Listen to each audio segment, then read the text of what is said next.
Question number 1. Prove that root 5 is irrational. We have to prove that root 5 is a irrational number. Okay? Root 5 is a irrational number. हमें ये prove करना है.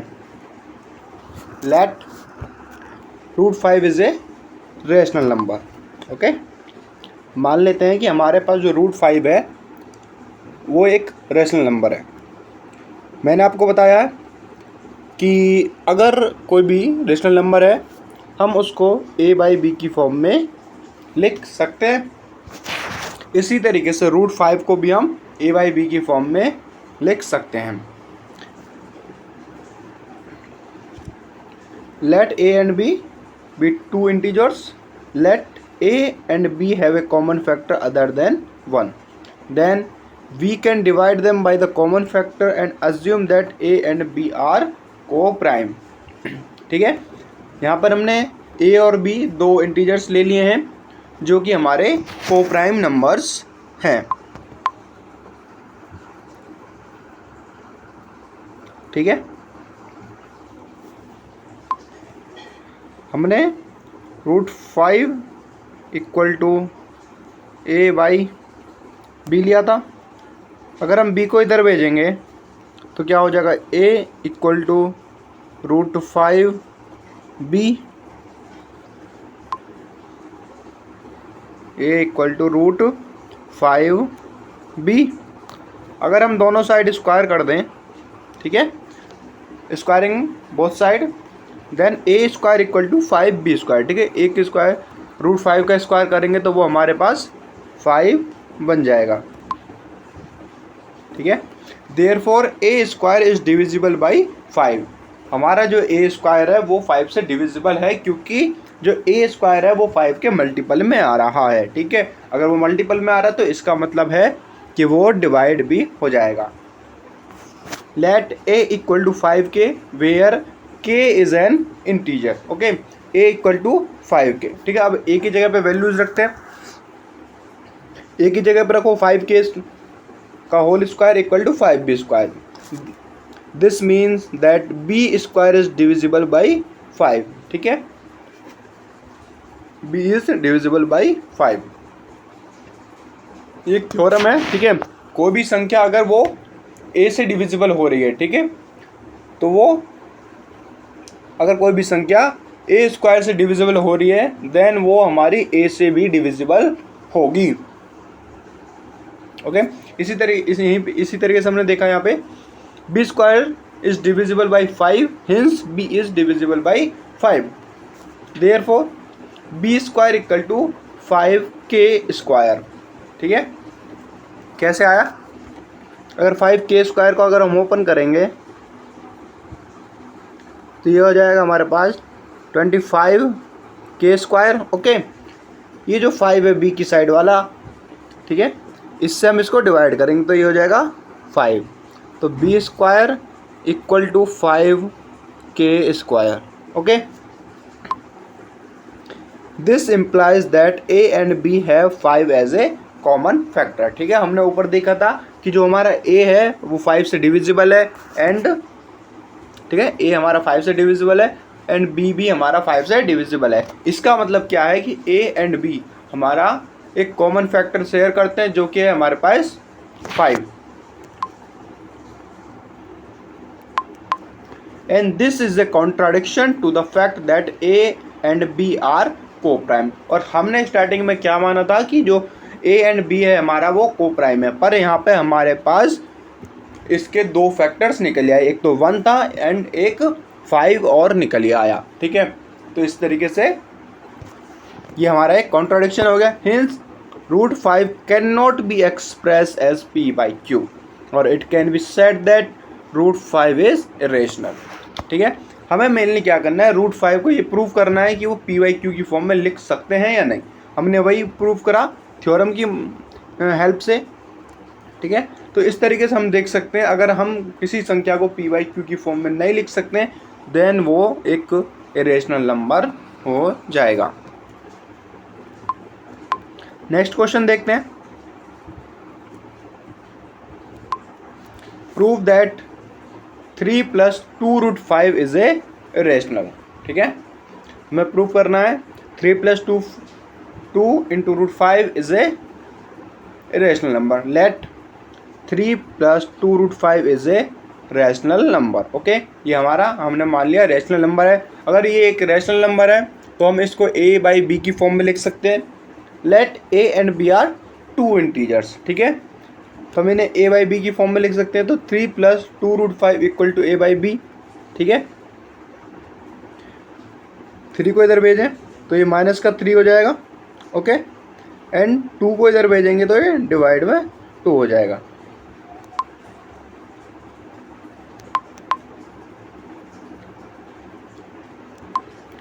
Next आ जाएगा 2√5 = a/b - √3। अब 2 को अगर हम दूसरी साइड भेजेंगे तो इधर मल्टीप्लाई में, तो इधर जाके डिवाइड में हो जाएगा। तो 1/2 a/b - √3 हमारे पास ये आ जाएगा। Since a and b are integers. Okay, क्योंकि हमारे a एंड b हमारे इंटीजर्स थे। 1/2 bracket a/b - 3 will also be rational and therefore √5 is rational। ठीक है, a और b हमारे इंटीजर्स है, तो इसका मतलब क्या है कि जो हमारा ये वाला पार्ट बचा ये रेशनल होगा। अगर ये रेशनल है तो √5 भी रेशनल होगा। बट हमने अभी जस्ट प्रूव करा था कि √5 हमारा इरेशनल होता है। ठीक है, this contradicts the fact that √5 is irrational. Hence, our assumption that 3 + 2√5 is rational is false. Therefore, 3 + 2√5 is rational। हमने स्टार्टिंग में माना था कि ये रेशनल नंबर है, लेकिन हमने ये बाद में प्रूफ कर दिया कि ये रेशनल नंबर नहीं है। अगर ये रेशनल नंबर नहीं है तो ये इरेशनल नंबर हो जाएगा। एक बहुत पूछा जाता है क्वेश्चन, √2 एंड √3 को हमें प्रूफ करके दिखाना होता है कि ये हमारे पास इरेशनल नंबर्स है या नहीं। ठीक है, तो आपको ये जो क्वेश्चन करना है √2 एंड √3 वाला, वो इस तरीके से करना है। ठीक है, जिस तरीके से हमने √5 को प्रूफ करा उसी तरीके से हमने √2 एंड √3 को भी प्रूफ करना है।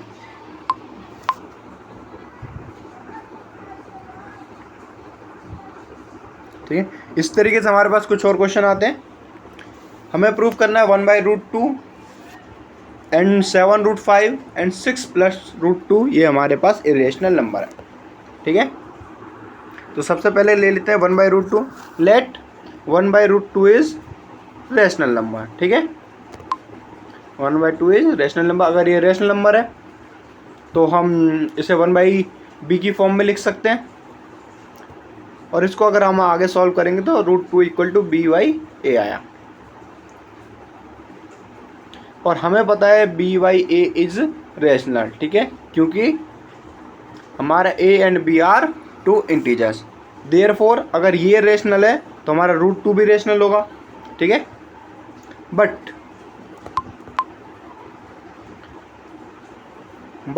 जो हमारा √2 है वो रेशनल नहीं होता है। ठीक है, therefore √2 is rational which contradicts to the fact that √2 is irrational. Hence our assumption is false and √2 is irrational।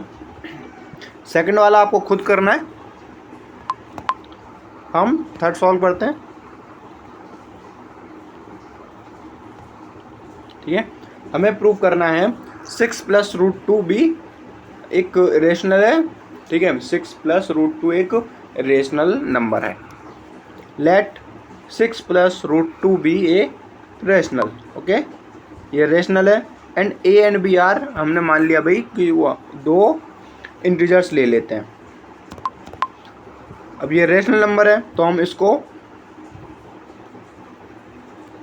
a/b की फॉर्म में लिख सकते हैं। a/b की फॉर्म में लिखेंगे तो हमारे पास ये आएगा, और 6 को अगर इधर लेके जाएंगे तो -6। ठीक है, हमें पता है कि कोई भी नंबर, ठीक है, जो इरेशनल है वो रेशनल के बराबर नहीं हो सकता।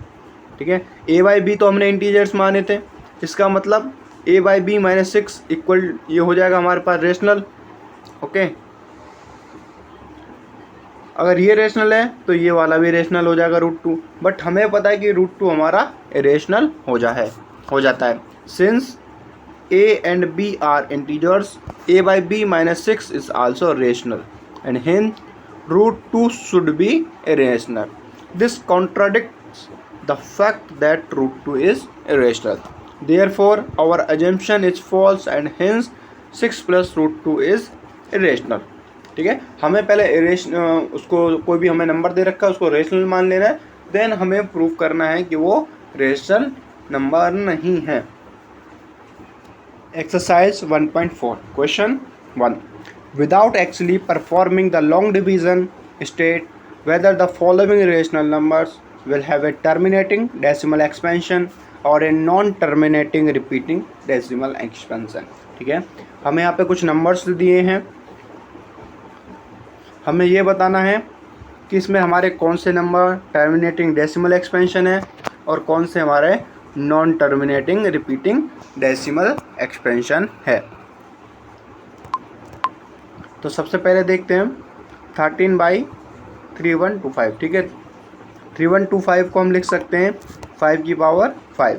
The denominator is of the form 5 की पावर m। अगर आपका डिनोमिनेटर 5 की पावर m एंड 2 की पावर n, ठीक है, इस फॉर्म में है, देन वो हमारा डेसिमल एक्सपेंशन टर्मिनेटिंग होगा। अगर वो इस फॉर्म में नहीं है देन वो डेसिमल एक्सपेंशन नॉन टर्मिनेटिंग हो जाएगा। नेक्स्ट आता है हमारे पास 17/8। 8 को हम लिख सकते हैं 2 की पावर 3। ठीक है, यहाँ पे भी हम देख सकते हैं कि जो डिनोमिनेटर है, ठीक है, डिनोमिनेटर हमारा 2 की पावर m की फॉर्म में है। अभी मैंने बताया कि 2 की पावर n या हम m ले सकते हैं कुछ भी, ठीक है, वहाँ पे n या m जो भी है वो हमारा एक नेचुरल नंबर है। अगर वो इस फॉर्म में है देन वो डेसिमल एक्सपेंशन टर्मिनेटिंग हो जाएगा। इस तरीके से इसको देखते हैं 64/455। ठीक है, आपको बस डिनोमिनेटर पे ही ध्यान देना है, आपका न्यूमिनेटर कुछ भी हो उससे आपको कोई फ़र्क अभी कुछ लेना देना नहीं है।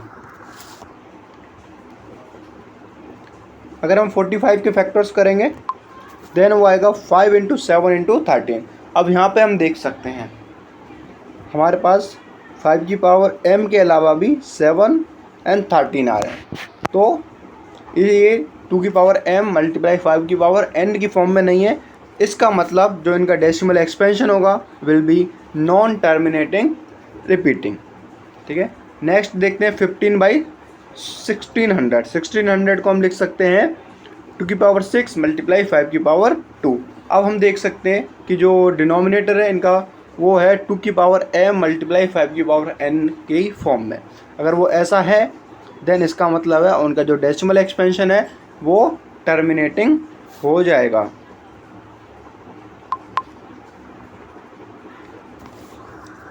फिफ्थ आता है हमारे पास 29/343। 343 को अगर हम फैक्टर्स करें तो वो आता है हमारे पास 7 की पावर 3, यानी कि 7 का क्यूब हमारे पास 343 होता है। Since the denominator is not in the form 2 की पावर m × 5 की पावर n। ठीक है, 2 की पावर n × 5 की पावर n की फॉर्म में नहीं है, देन इसका मतलब है जो इसका डेसिमल एक्सपेंशन होगा वो नॉन टर्मिनेटिंग रिपीटिंग होगा। अब 6 में देख सकते हैं हमारा जो डिनोमिनेटर है वो 2 की एंड 5 की पावर में, देन इसका डेसिमल एक्सपेंशन हमारा टर्मिनेटिंग हो जाएगा।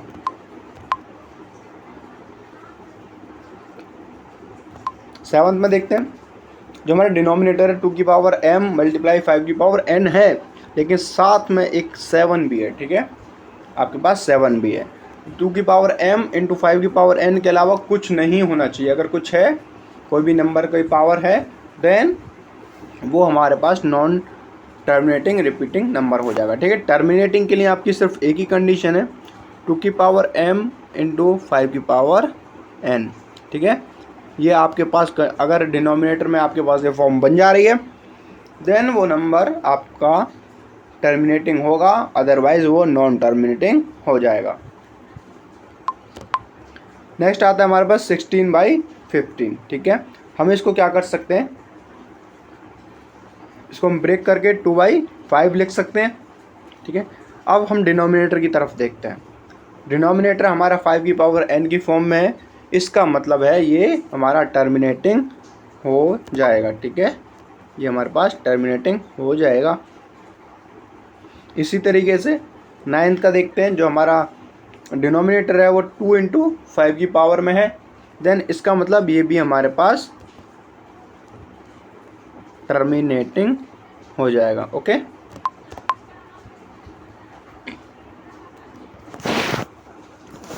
Hence the decimal expansion of 35/50 is terminating. Question 10th में 210 दिया हुआ है। 210 को हम लिख सकते हैं 30 × 7, ओके। 30 को हम लिख सकते हैं 2 × 3 × 5। अब यहाँ देख सकते हैं हमारे पास एक 3 एक्स्ट्रा आ गया है, देन इसका मतलब क्या होगा कि जो इसका डेसिमल एक्सपेंशन है वो नॉन टर्मिनेटिंग रिपीटिंग होगा। क्वेश्चन नंबर 2 में क्या बोलता है हमसे, write down the decimal expansion of those rational numbers in question 1 above which have terminating decimal expansion, ठीक है। हमारे पास जिसका भी टर्मिनेटिंग डेसिमल एक्सपेंशन आया है उसको ठीक है, उनका डेसिमल एक्सपेंशन लिखना है। नॉर्मली आपको क्या करना है कि यहाँ पे ओनली आपको डिवाइड ही करना है, ठीक है। इसको डिवाइड करेंगे नॉर्मली 13 / 3125, ठीक है। जो हमारा आंसर आ जाएगा वो ये हो जाएगा। आपको ये डिवाइड करके देखना होगा। सेकंड है हमारे पास 7/8। 8 से 17 को डिवाइड करेंगे, 8 2 16, 1 नीचे आ जाएगा, रिमाइंडर पॉइंट लगा के 0 बढ़ाएंगे, 8 1 8, 2 बचेगा, 8 2 16, 4 बचेगा, 8 5 40, ठीक है। तो हमारा जो डेसिमल एक्सपेंशन है वो हमारा आ जाता है 2.125, ठीक है। इस तरीके से बाकी क्वेश्चन जहाँ पे भी हमारे पास टर्मिनेटिंग नंबर्स आए हैं, ठीक है, टर्मिनेटिंग डेसिमल एक्सपेंशन आया है, हमको वो पूरा इस तरीके से सॉल्व करना है। अब आ जाते हैं हम क्वेश्चन नंबर 3 पर। The following real numbers have decimal expansion as given below, in each case decide whether they are rational or not, ठीक है। हमें ये कुछ डेसिमल एक्सपेंशन दे रखे हैं और हमें ये डिसाइड करना है कि ये हमारे पास रेशनल नंबर हैं या नहीं है। रेशनल नंबर क्या होते हैं, जिन नंबर्स को हम p/q की फॉर्म में लिख देते हैं वो हमारे पास रेशनल नंबर हो जाते हैं, ठीक है। तो फर्स्ट है हमारे पास 43.123456789। Since this number has a terminating decimal expansion, it is a rational number of the form p/q and q is of the form 2 की पावर m × 5 की पावर n, ओके, ठीक है। टर्मिनेटिंग डेसिमल एक्सपेंशन है हमारे पास, अगर ऐसा है तो वो हमारे पास एक रेशनल नंबर होगा क्योंकि हम उसे p/q की फॉर्म में लिख सकते हैं, ठीक है। अब यहाँ से हम इसका डेसिमल हटाएंगे तो डिवाइड में आ जाएगा 90, ठीक है। 1 2 3 4 5 6 7 8 9, ठीक है। हम देख सकते हैं इसको हमने p/q की फॉर्म में लिख दिया, देन इसका मतलब है कि ये हमारा रेशनल नंबर हो जाएगा। फिर नेक्स्ट आता है हमारे पास 0.120 1200 1200 12, ठीक है, डैश डैश, ये बहुत आगे तक जा रहा है। The decimal expansion is nether terminating non recurring, ठीक है, ना तो हमारे पास रिकरिंग है और ना ही टर्मिनेटिंग है। Therefore the given number is an irrational number, okay. जो हमें नंबर दे रखा है वो हमारे पास एक इरेशनल नंबर हो जाएगा। Third one, since the decimal expansion is non terminating recurring, ठीक है, non terminating recurring, the given number is a rational number of the form p/q and q is not of the form 2 की power m into 5e⁻n. The prime factor of q will also have a factor other than 2 and 5. ठीक है, ये हमारे पास rational number हो जाएगा।